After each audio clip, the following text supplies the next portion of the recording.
Allah subhanahu wa ta'ala says, O you who have Iman, do not be distracted from the remembrance of Allah by your property or by your offspring. Whoever allows that to happen, they are the losers.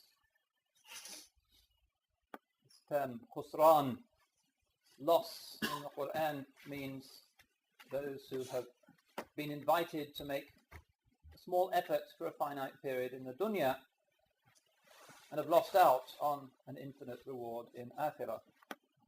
That's real khusran, real loss. And the verse warns us about this distraction that can take place when we become fixated on the things that we own and on our children, praising them to our friends, taking them to endless treats, dressing them in the best clothes, giving them the latest toys, the latest mobile phones, the latest things, games that children demand. All of that is, according to this verse, a potential distraction. And it's a distraction from the remembrance of Allah subhanahu wa ta'ala, a real distraction. And he says elsewhere subhanahu wa ta'ala, إِنَّمَا أَمْوَالُكُمْ وَأَوْلَادُكُمْ فِتْنَةٌ وَاللَّهُ عِنْدَهُ أَجْرٌ عَظِيمٌ. What you own and your children are only a temptation, fitna, and Allah has the great reward. Human beings are short-termists. We think primarily in terms of the pleasures of the next minute, if not then perhaps 5 minutes, perhaps tomorrow. The smarter we are and the more in control of ourselves that we are, the longer range our planning and our wisdom will be. The believer is called to extend the horizon of his forward planning until the next world and indeed until infinity. The amwal and the awlad must not get in the way. What we own and our offspring, the great zina, the great beauty that is also a distraction in this world. And again Allah's book returns to this subject. أَلْهَاكُمُ التَّكَاثُرُ, he says, حَتَّى زُرْتُمُ الْمَقَابِرِ. You are distracted by competing in worldly increase until you finally end up visiting your graves. And so on, until we get a picture from Allah's book that this dunya is indeed something to be feared. That it is the love of worldly things, the fanatical devotion to them that brings about this khusran. In a famous hadith narrated by Imam Tirmidhi, the Prophet ﷺ says, مَا ذِئْبَانِ ضَارِيَانِ أُرْسِلَا فِي زَرِيبَةِ غَنَمٍ لِأَكْثَرَ إِفْسَادًا فِيهَا مِنْ حُبِّ الشَّرَفِ وَالْمَالِ وَالْجَاهِ فِي قَلْبِ الرَّجُلِ الْمُسْلِمِ.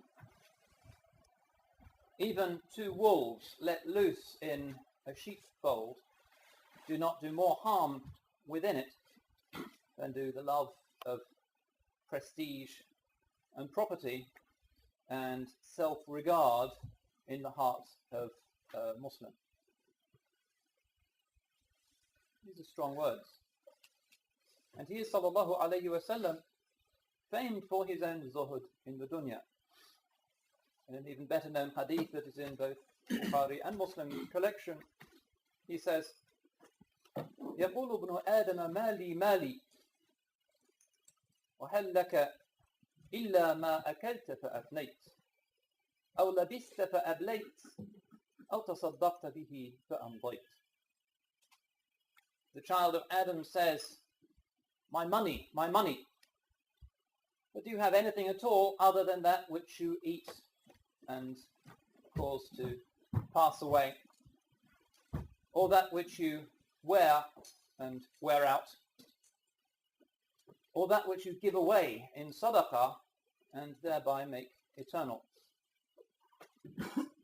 It's true, we consume and the pleasures are gone, except the people of tasadduq, the people who truly are using their wealth fil halal fi huquq al-ibad,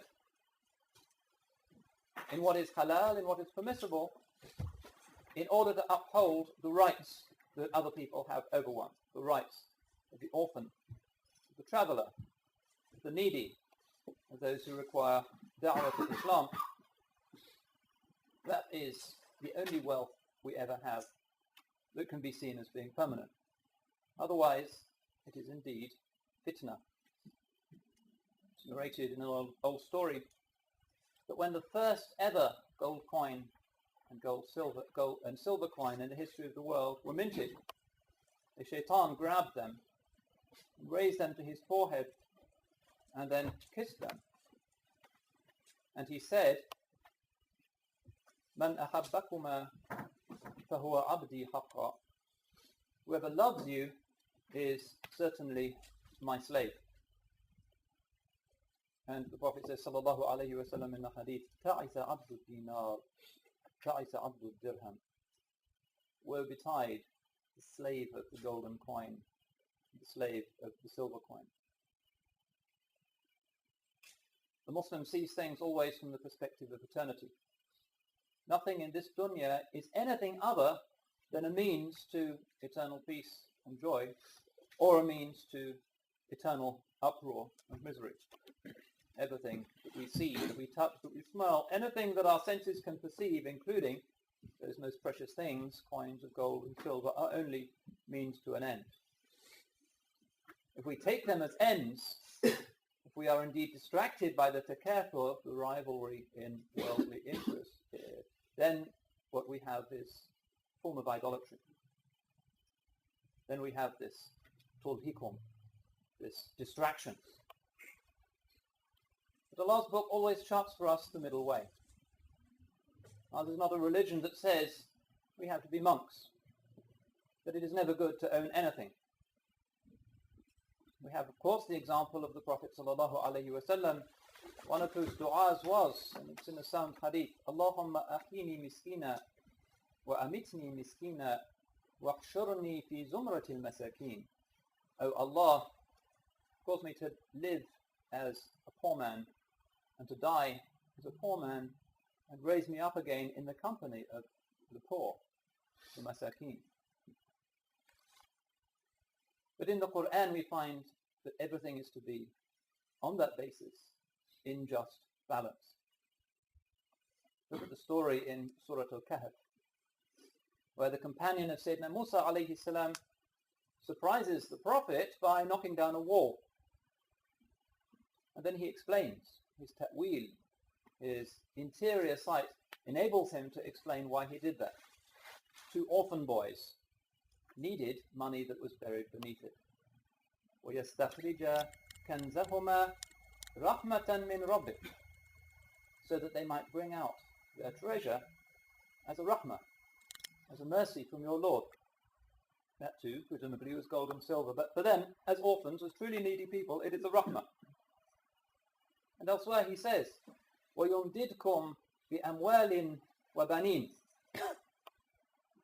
and he will strengthen you with money and with offspring. So this too can be a positive thing in the life of the believer. This is part of the greatness of Islam, that we have the one model of perfect sanctity, of perfect balance, that was Sayyidina Rasulullahi sallallahu alayhi wa sallam. And each of the companions are like stars deriving their light from his light. We know that some of them were poor, the Ahlul Sufa, the people who lived destitute at his door. But some of them also were wealthy, Athriya. This is part of the universality of Islam. There is something for everybody, the sabr of the poor and the shukr of the wealthy. However, the Quran leaves us in no doubt that those who are genuinely distracted by worldly increase, who make it an end in itself rather than giving away in sadaqah, helping their families, working in every way for the betterment of Allah's creation, are in effect guilty of a form of idolatry, of shirk. And ours is an age which in its cleverness no longer believes in idols of stone and wood.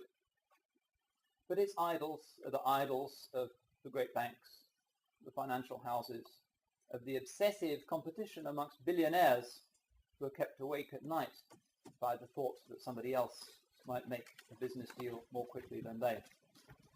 تعس عبد الدينار وتعس عبد الدرهم.